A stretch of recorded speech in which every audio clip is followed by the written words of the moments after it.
ওরফে শাহবাগী। স্যার, আমাদের শাহবাগীদের গায়ের গন্ধে একজন ক্যামেরাম্যান মারা গেছে। সারা বাংলাদেশে শাহবাগীদের নামে মামলা হয়েছে, তাই আমি চাই স্যার আমাদের কেসটা আপনিই লড়েন আর আমাদের শাহবাগীদের এই মামলায় থেকে উদ্ধার করেন।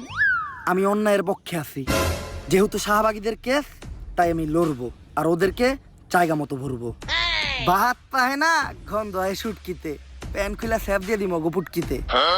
তুমি খালি 3 জন সাক্ষী ব্যবস্থা করে আনো, বাকিটা আমি বুঝতেছি।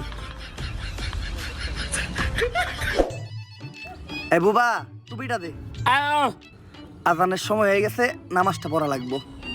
বাবা ভাই দিহি আবার টুপিও পরেন, এত ভালো হইলেন কবে থেকে? কালো হইলাম কবের থেকে? মানে কালো তো আমি ছোট কাল থেকেই। গায়ের রং নিয়ে মস্করা করবি না, কালোই জগতের আলো। কই কি বয়রাই হুনে কি? বুবাই কি কয় রে? বুবাই কইতাছে টেহা দেন, কিছু খাওয়ানোর নিকে নিয়ে আহি। নানির নামে